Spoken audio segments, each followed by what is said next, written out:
So we are back. कल हम लोगों ने जो लेग्स की एक्सरसाइज करी थी उसके अंदर जो क्वाड्स है उसकी स्ट्रेचिंग बहुत अच्छे से हो गई थी। और जो हैम्स था हम लोगों ने उसमें पीआर लगाया था। यूजुअली मैं अराउंड 50 to 55 kg लगाता हूँ, लेकिन कल मैंने लगाया था 65 kgs और उसमें अच्छे क्वालिटी ऑफ रेप्स निकल गए थे।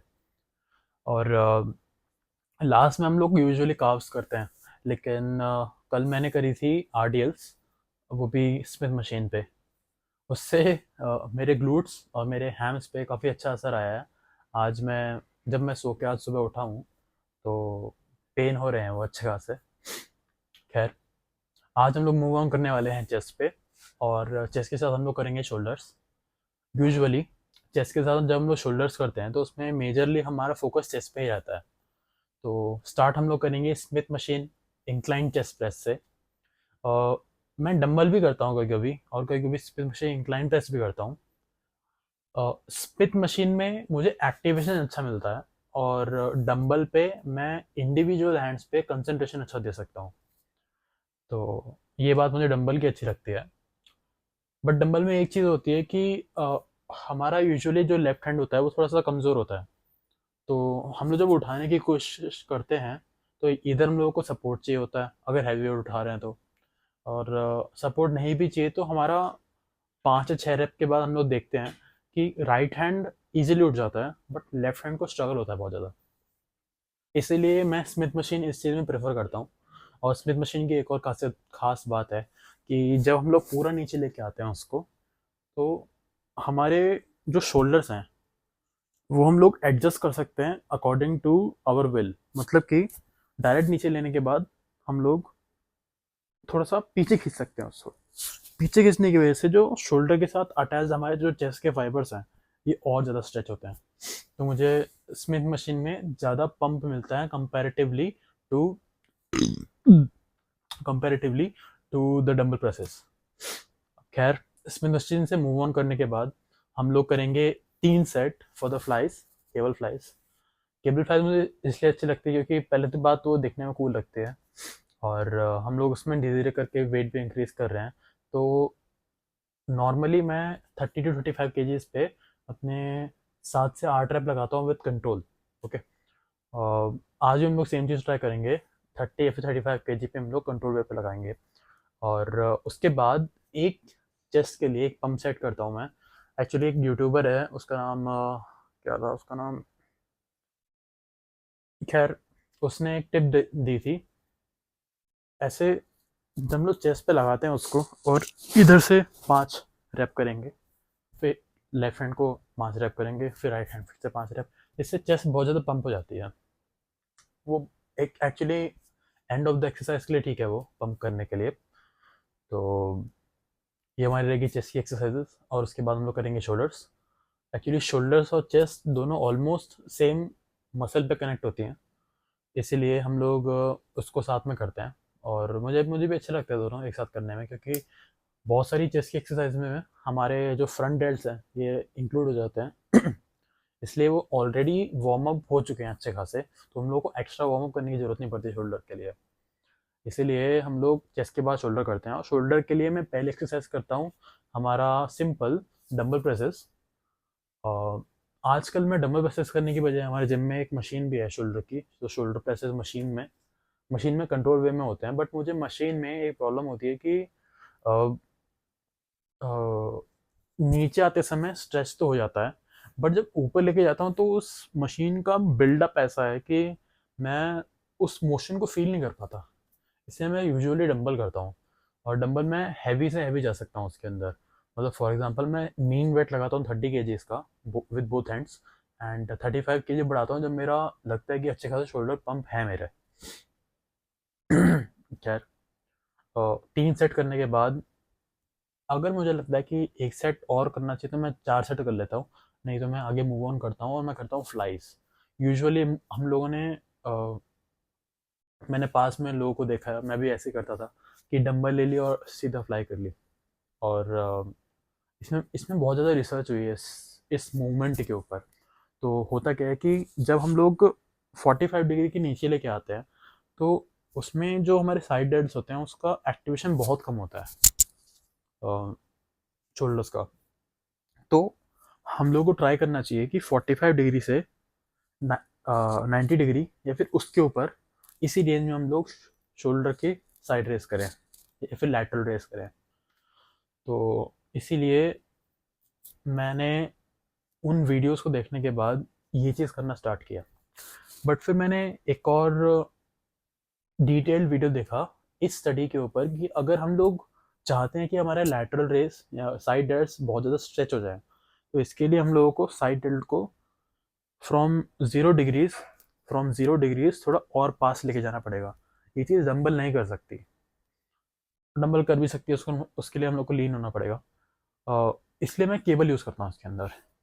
तो रिसेंटली क्या हुआ कि हमारे जिम के जो केबल है, केबल के एंकल स्ट्रैप्स जो होते हैं उसको लेके करता था, लेकिन रिसेंटली मैंने देखा है कि एंकल स्ट्रैप मिल ही नहीं रहे जिम के अंदर।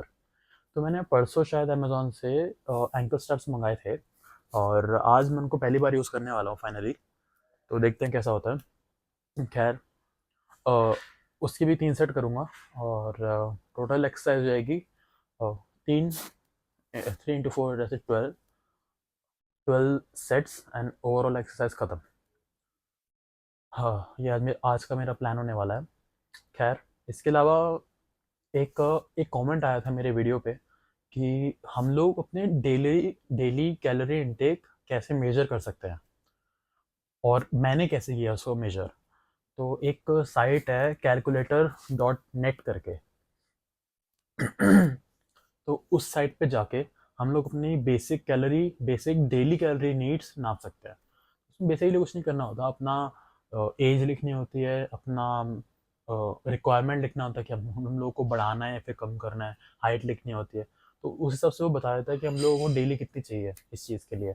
फॉर एग्जांपल, जब मैंने मार्च में कटिंग करना स्टार्ट किया था, तो मैंने उसके अंदर सेम चीज़ डाली थी, मैं कितने कितने साल का हूँ, कितनी मेरी हाइट है, क्या गोल है, कितना मैं कम करना चाहता हूँ, कितनी मेरी फिजिकल एक्टिविटी है पर वीक या फिर पर डे। तो उस हिसाब से उसने मेरे को दिखाया था कि अराउंड 2200 कैलोरीज, अगर मैं इससे कम करता हूँ तो मैं डेफिसिट में चले जाऊँगा, और इससे कितना कम करूँगा कि मेरे वेट बहुत ज़्यादा कम हो जाए। इसमें एक बात ये नोट करने की है कि अगर आप अपनी बेसिक कैलोरी नीड से बहुत ज़्यादा कम कर लेते हो, तो आपके मसल मास पे बहुत ज़्यादा इफेक्ट आता है। फॉर एग्जाम्पल, मैंने सेम चीज़ करी थी। मैंने instead of keeping it at 2100 या फिर 2000, मैंने अपनी डेली कैलोरी इनटेक को 1600 या फिर 1700 कर दिया था। तो उसकी वजह से जो मेरे मसल लॉस होता है, मेरे पैरों में अच्छा खासा दिखा वो, क्योंकि मेरे पैर पहले चंकी हुआ करते थे, लेकिन अब स्लिम एंड ट्रिम है, but they are not as good as I can see with the cyclist. अगर आपने साइकिल जो चलाते हैं लोग, जो कंपटीशन करते हैं, उनके पैर इतने मोटे होते हैं।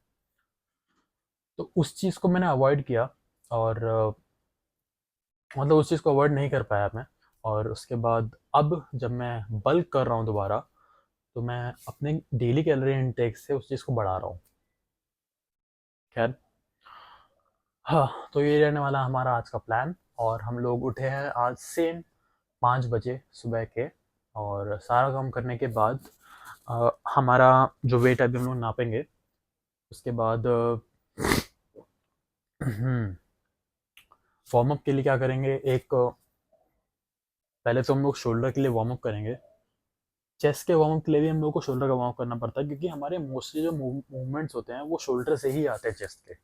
चाहे आप कुछ भी करो, चाहे आप फ्लाई कर लो, चाहे आप प्रेस कर लो, तो शोल्डर को वार्म अप करना during your chest exercise is must. ये मैंने देखी है एक चीज़।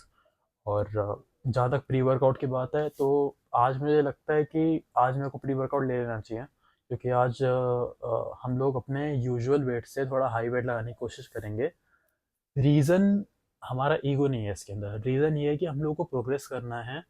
हम लोग काफ़ी समय से सेम वेट लगा रहे हैं। For example, incline bench press पे मैं 30 kg ही लगा रहा हूँ करंटली, क्योंकि जब मैं 35 लगाता हूँ तो मेरे अच्छे क्वालिटी रेप्स नहीं आ पाते।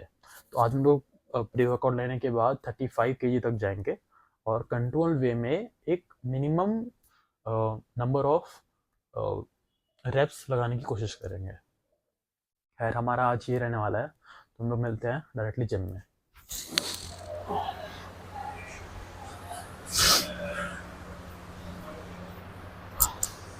पहला सेट 20 kg से वार्म अप, इसमें कोशिश करेंगे एटलीस्ट 15 reps आ जाए, फिर इसके ऊपर बिल्डअप करेंगे हम।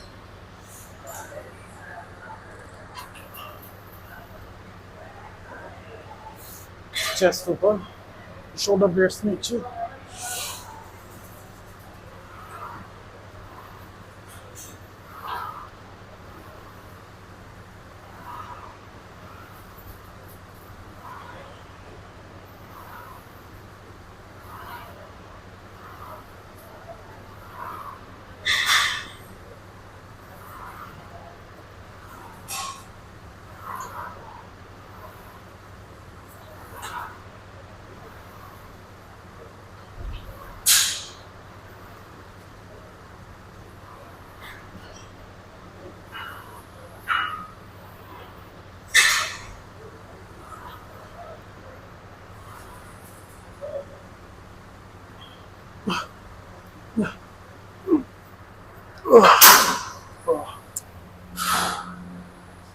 All right, 30 kgs first set.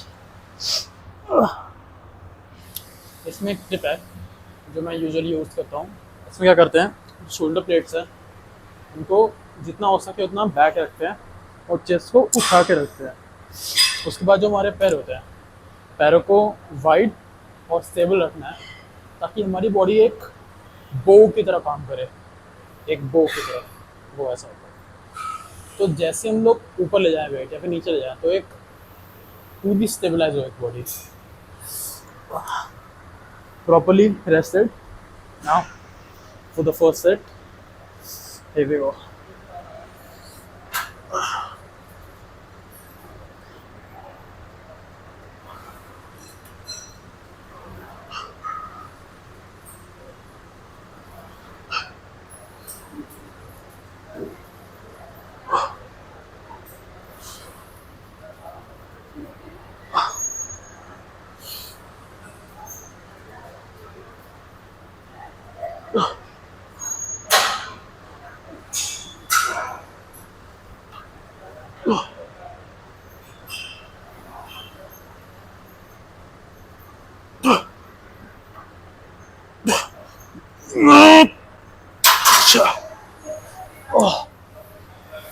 Properly rested 4 minutes. Now we are off to 35 kgs और हम लोगों ने इसकी जो हाइट है इसको भी थोड़ा बढ़ाया है। Let's go.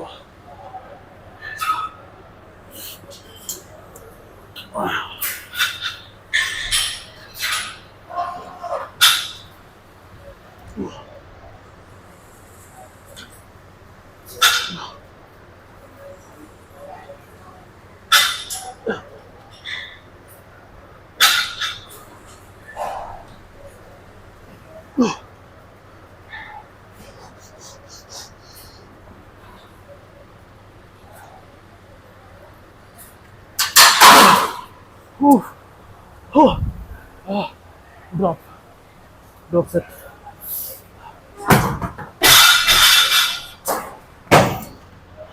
एक भी ट्रैक को मिस नहीं होने देंगे।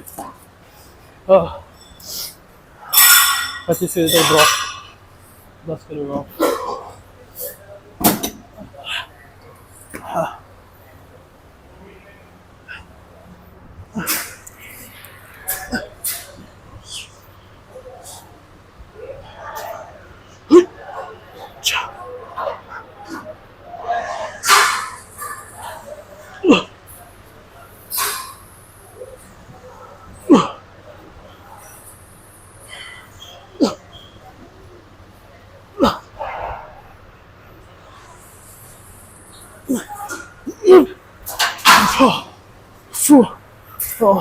Okay, last set, 35 kgs। इसकी हाइट थोड़ी सी मैंने कम करी है क्योंकि ज़्यादा हाइट शोल्डर पे ज़्यादा आती है। Let's go. Come on.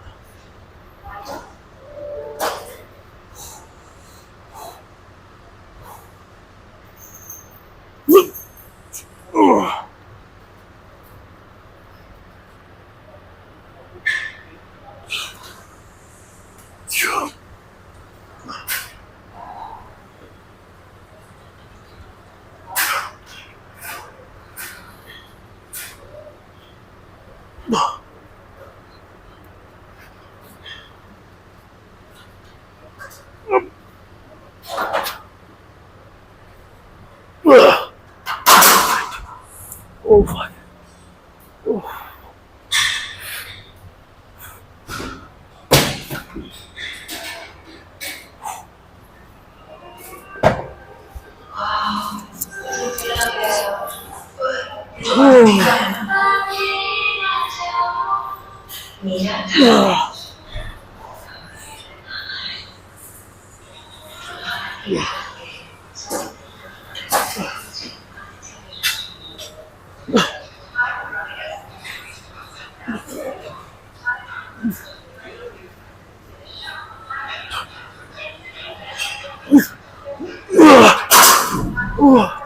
Okay, properly rested, 30 kgs cable flat. इस हम लोग ट्राई करेंगे कि एटलीस्ट जो नेगेटिव मोशन होता है उसको स्लोली लेना था।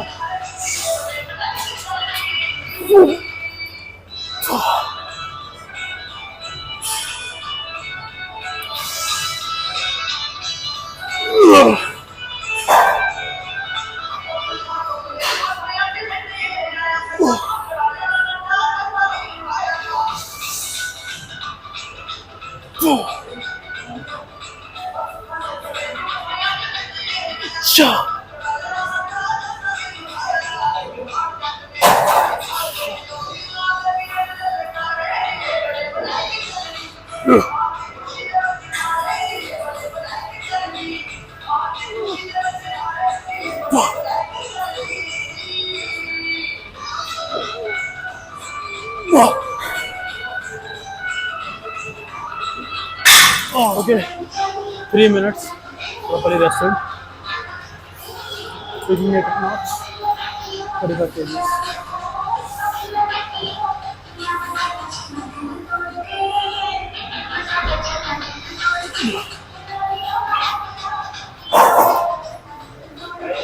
Control that.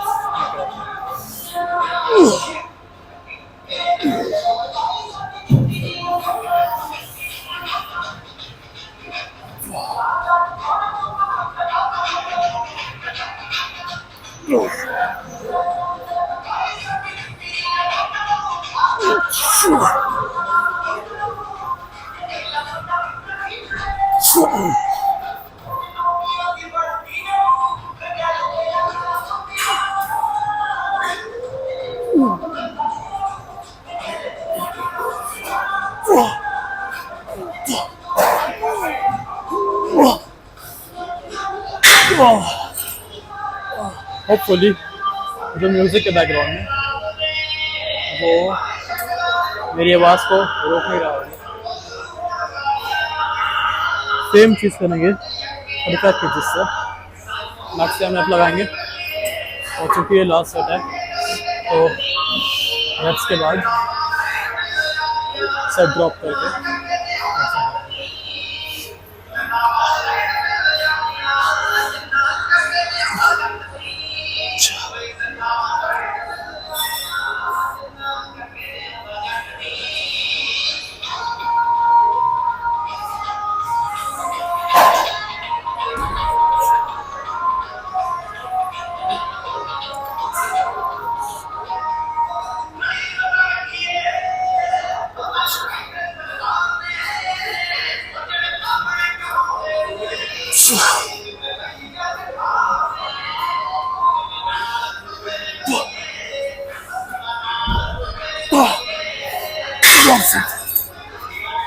दस किलो कम करते हैं, 25 किलो से करेंगे।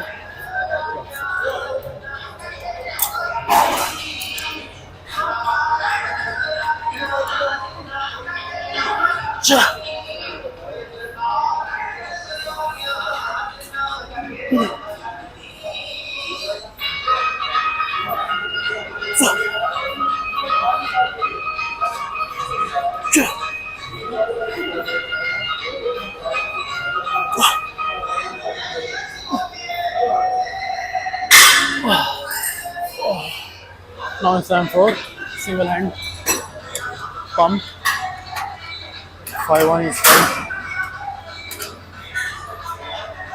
Relatively simple exercise. Just weight थोड़ा कम करते हैं इसके लिए. 15 kg is good. Now I just have to stretch this thing.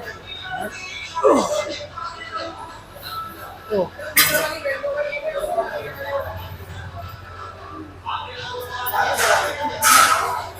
okay. Stretch this thing. Further. Sorry.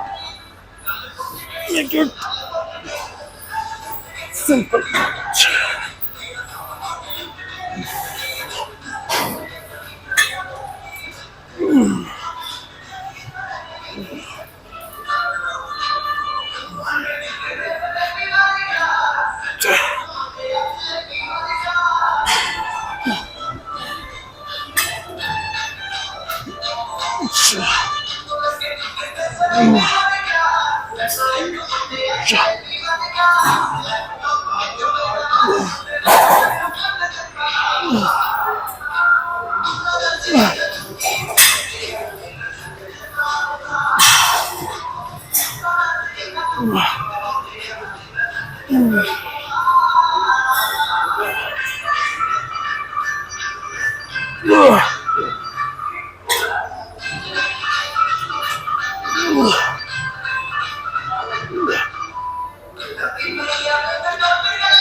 Okay, shoulders well rested, 30 kgs.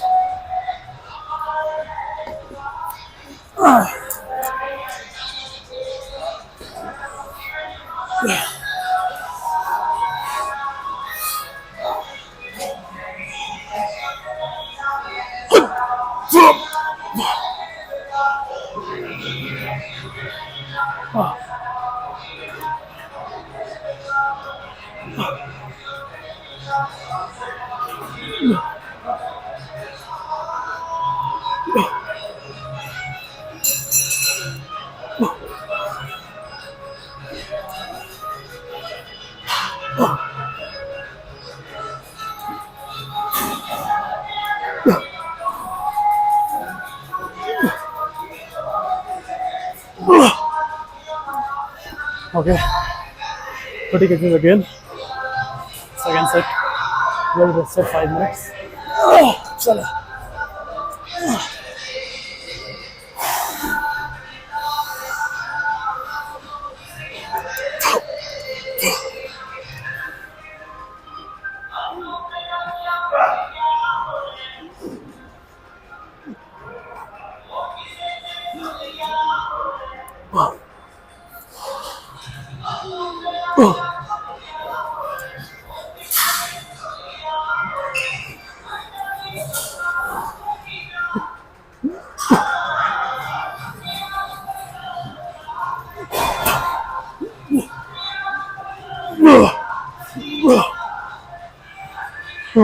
Okay, well rested. 45 kgs.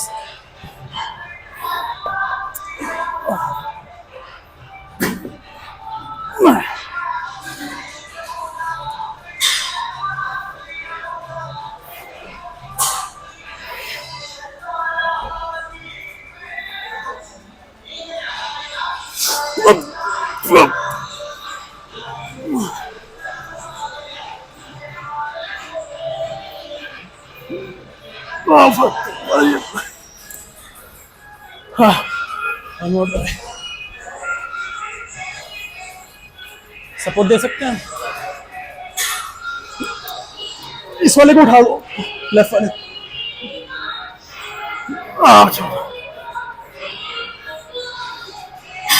नहीं होता है सब। 35 से कर रहे थे क्या 35 थैंक्स। हाँ एक बार उठाने का ट्राई किया, थक गया यार, थोड़ी देर बाद ट्राई। हाँ हो second try -5 kg weight 30 kgs।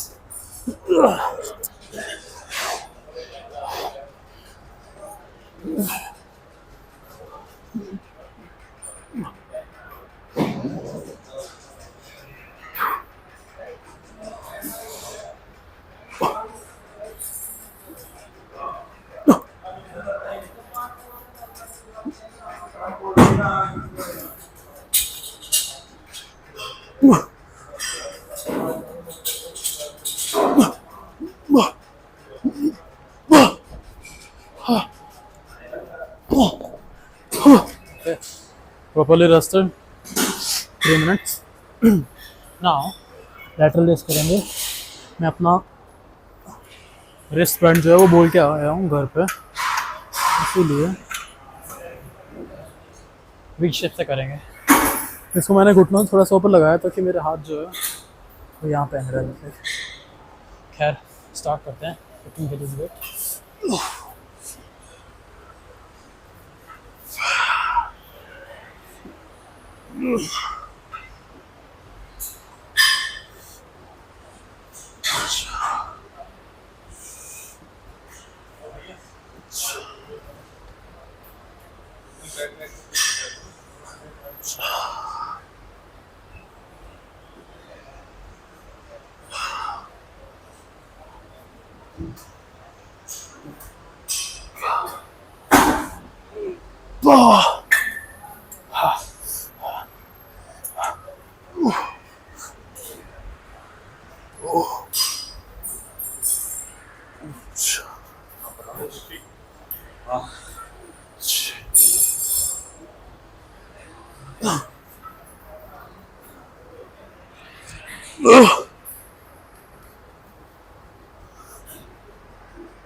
Oh, nice. Same thing. 3 minutes rested.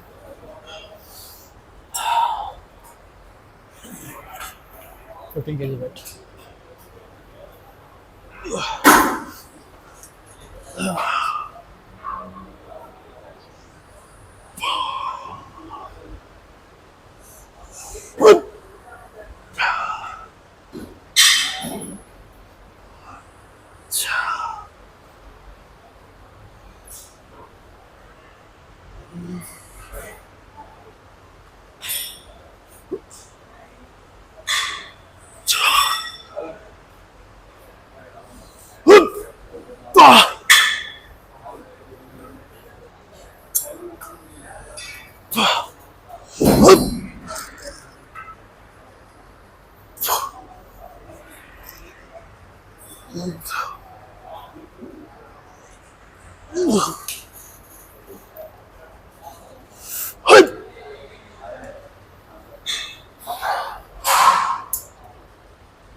Drop set.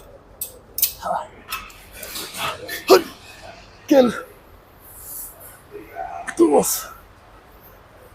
Shoulders. Okay. Hold on, last set. 15 kg weight. Again. Let's go slow. Negative.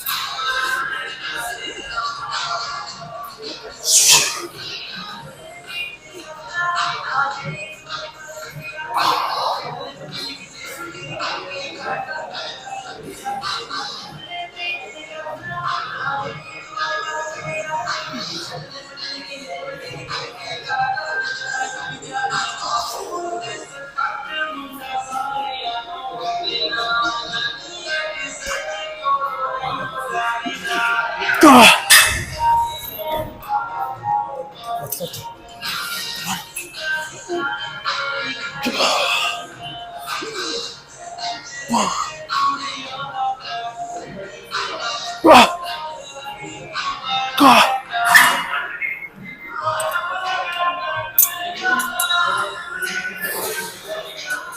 Last set of the day.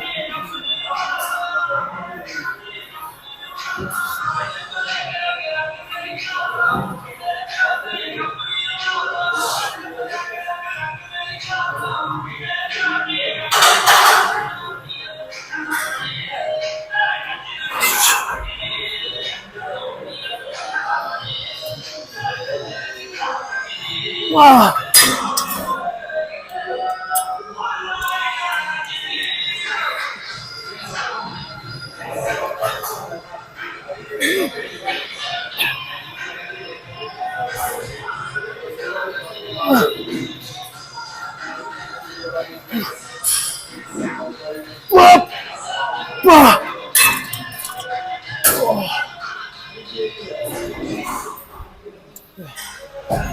Exercise done.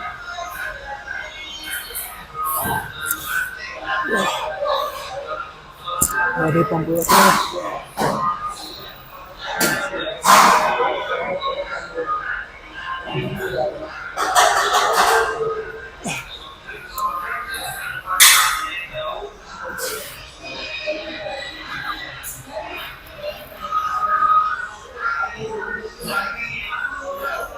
Oh, nice.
Alright, so we are back at home.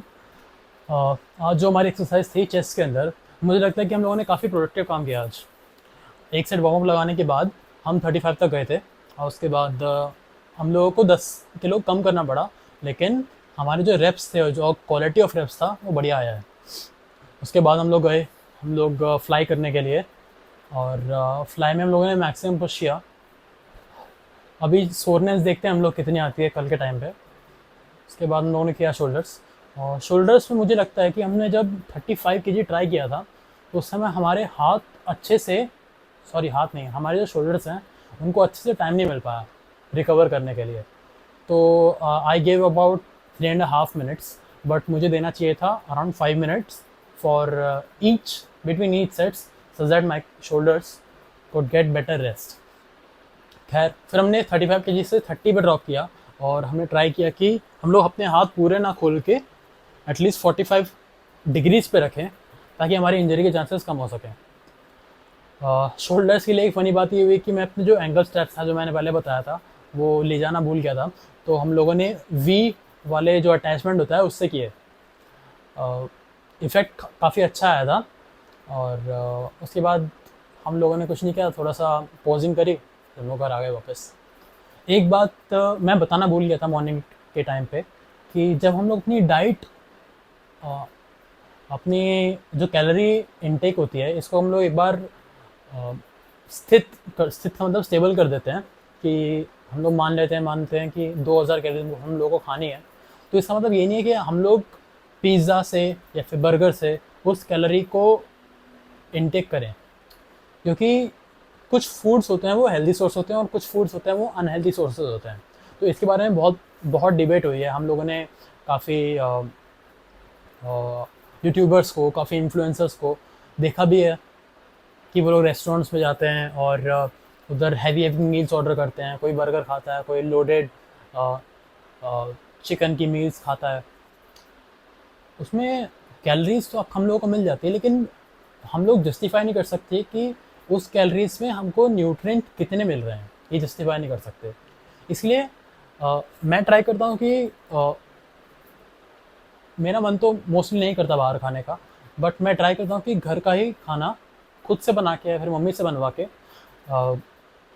मैं खाऊं, ताकि जो calories आ रही हैं मेरे शरीर में वो गुड कैलोरीज हो। फॉर एग्जांपल, अगर मान लो आपके पास एक BMW कार है, या फिर अगर मान लो आपके पास एक लैम्बोर्गिनी है ना, तो आपने इतनी महंगी कार खरीदी है, तो जाहिर सी बात है आप कोई सस्ता तेल डाल के उसके इंजन को ख़राब तो करोगे नहीं, राइट।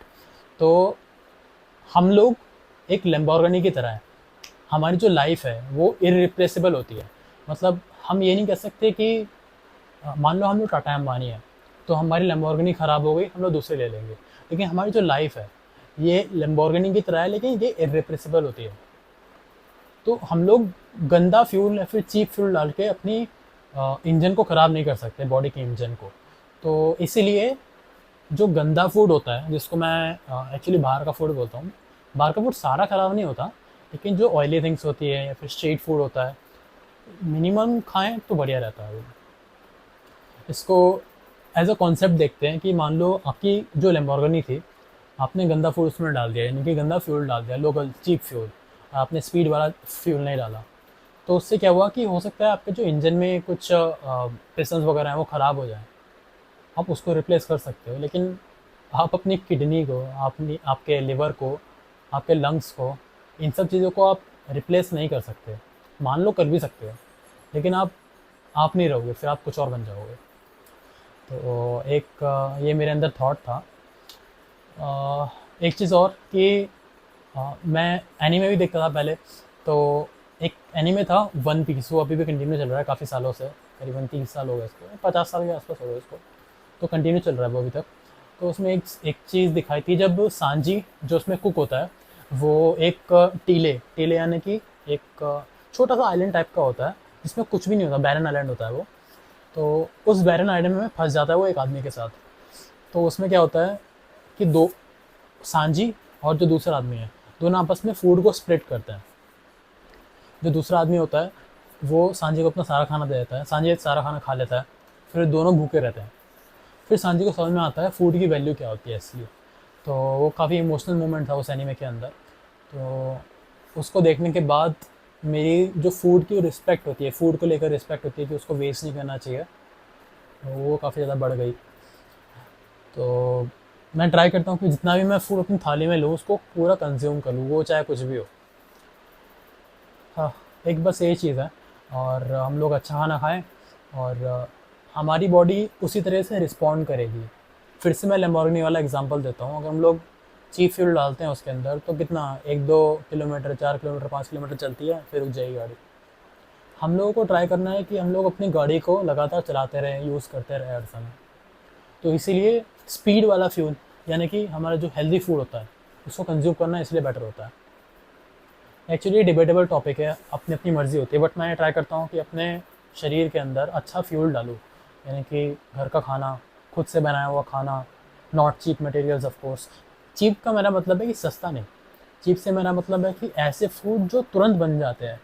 जो भी फूड पैकेट से निकलते हैं उसको अवॉइड करना चाहिए, मोस्टली अवॉइड करना चाहिए। खैर, यही था। और हम लोग कल मिलते हैं, कल हमारी रहेगी बैक। तो आपसे मिलते हैं कल, बाय।